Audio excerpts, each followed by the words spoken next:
What's going on, everybody? Hope you're all having a fantastic day today. Now, ladies and gentlemen, today we have a lot of stuff to go ahead and discuss with Battlefield 2042. First and foremost, we got some more information about the Hourglass rework that's coming into the game. And secondly, there is some new information that is coming out that's going to be obviously dropping within the next patch that's going to be coming with the Hourglass rework. That, of course, is good news. But at the end of the day, it blows my mind that it takes DICE this long to come to this conclusion, and they need to stop doing this, or else there's going to be no success in the future for any other Battlefield title. You know, they convince us time and time again they care about the community, but then they pull stuff off like this, and it makes everybody second guess what is actually going on. But ladies and gentlemen, before we go ahead and dive deep into the topic of today's video, if you do enjoy what you hear today and want to hear some more content revolving around Battlefield, X-Divine, or even Call of Duty, there is a lot of new stuff being released about Call of Duty with the new season and all this really crazy stuff with Activision. So of course, make sure you go ahead and subscribe and hit that bell notification button so you can stay updated with all this content coming out this upcoming week.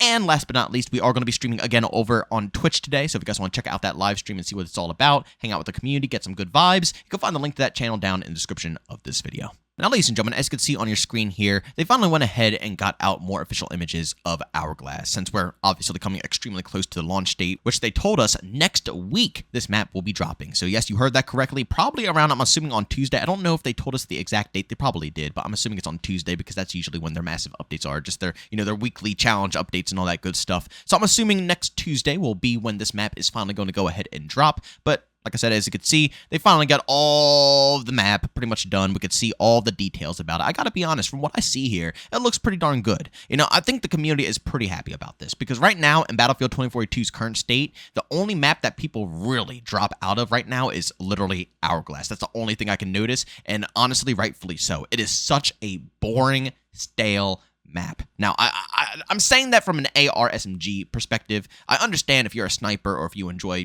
vehicle combat and stuff of that sort. It's a good map right now. But again, it's my personal opinion about it.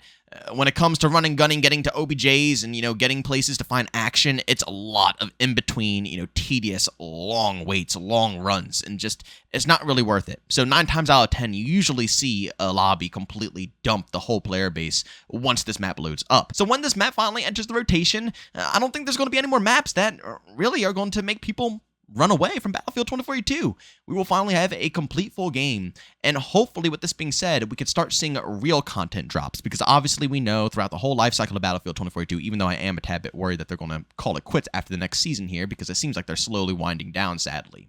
But at the end of the day, the whole time we've been working on Battlefield 2042 here, all the content in the seasons have been replaced with a rework. Instead of getting a bunch of new stuff, we usually get one new map and one rework. That's how they've been handling it. But now that all the maps are finally reworked and they're all good now, I'm assuming we can finally go to the next step, and that is putting in new content into the game. And hopefully that will last. Again, like I said, I feel like they're winding down and they're not going to support Battlefield 2042. I would love to know what your guys' opinions are down in the comment section, if you guys think they're going to keep supporting this game after the next season, or if you think they're going to drop it off. But at the end of the day, all in all, this is good news right here, that Hourglass is finally being remade and put into the game. But ladies and gentlemen, now it's time to get into the juicy portion of this video, because we have to call DICE out for a lot of the crap that they're doing right now. Again, you guys know me. I've been enjoying playing 2042 more than the most, recent Call of Duty titles. I'm not going to lie to you, but when DICE does something bad, I have to call it out, because this to me is quite ridiculous. As you can see right here from Battlefield Comms, we have heard you loud and clear. You want the ability to define who you play with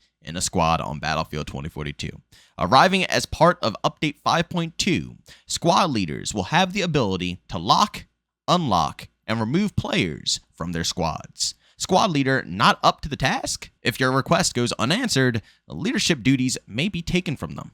Stay tuned for full update notes on 5.2 soon.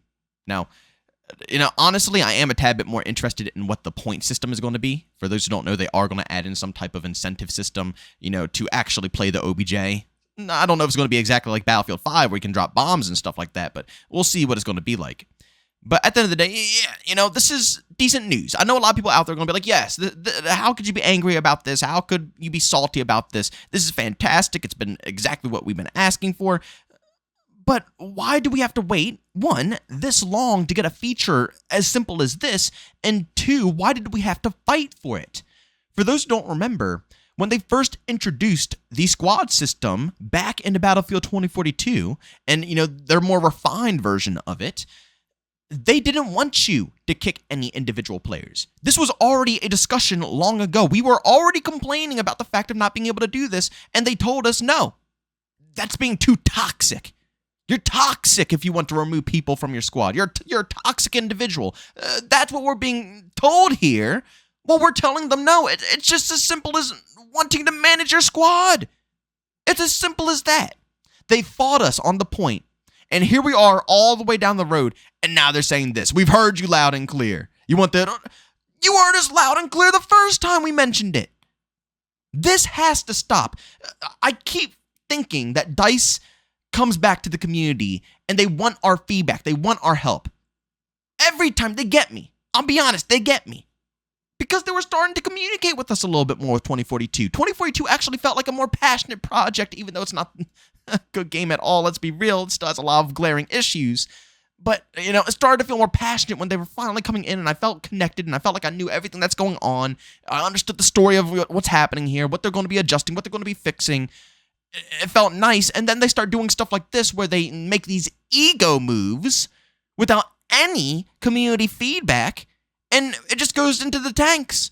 Same thing with the bloom stuff they're adding to the weapons. The AR bloom, again, it's manageable, and I like it, but it should have been something that was confronted to the community a while ago, and it should have had enough time that they could have just completely put a blanket, buff or nerf, whatever you want to call it, over all the weapons instead of doing one section at a time.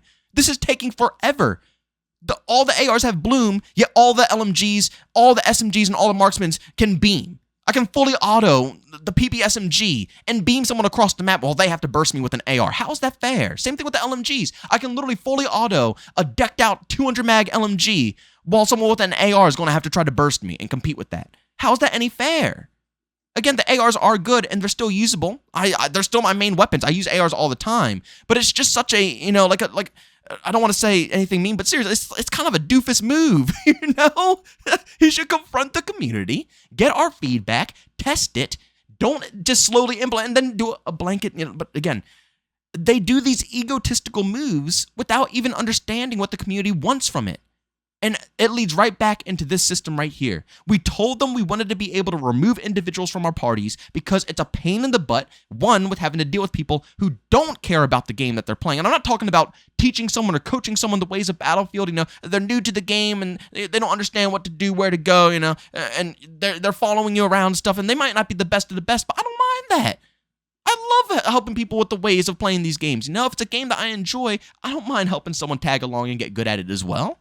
It is what it is. But the problem is when you get people who know how to play the game, but they choose to play it their own way, which is completely against everything that Battlefield is about. Not playing the objective, not helping the squad, not supporting the squad in any way, shape, or form, not using what their ability is made for. They will literally just kill whore in the back of the map in some random spot that's not relevant to any of the action.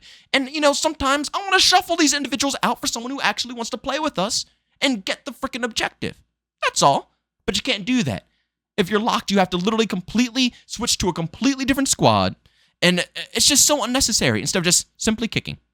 And the same thing happens when you invite people. During my live streams, I play with you guys all the time. For those who don't know, on my live streams, again, you can check out both my links for Kick and Twitch down in the description of this video if you guys want to squad up. But I always have open lobbies. I love running games with you guys. We do it all the time.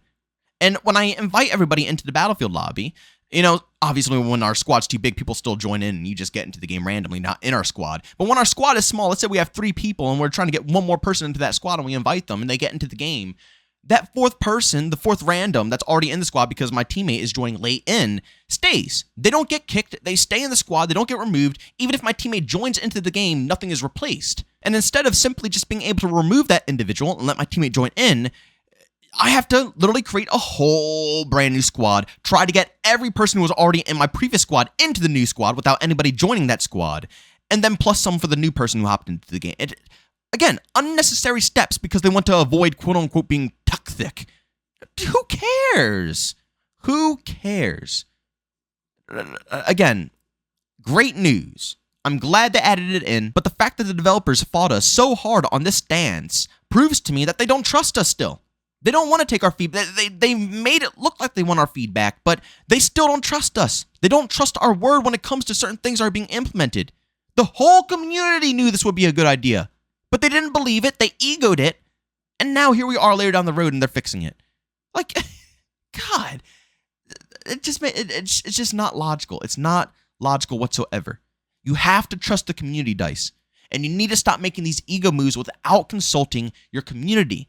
This needs to be a group effort. For games that don't release like COD every year, you have to treat it like a group effort, or else your game is going to die and nobody's going to play it, hence what Battlefield 2042 is going through right now. Look at games like BattleBit with the support that they have, through all the playtests that they have, all the community feedback that they had. They told everybody they wanted that game to be a milsim game, hence why it's a lot of milsim aspects to it. But the mass majority of the community wanted it to be a little bit more arcadeish, something like Battlefield. So they had to work, they had to adapt, but they made the game that the community wanted. It's game design, it's game development. That's how it goes down. Your community is supposed to assist you on making the game pop, to making it fantastic. We're here to have your back. We're not telling you we want to kick people from our squads because we want to make the game worse. No, we're saying that because we already know the flaws that will come if we don't have that simple feature.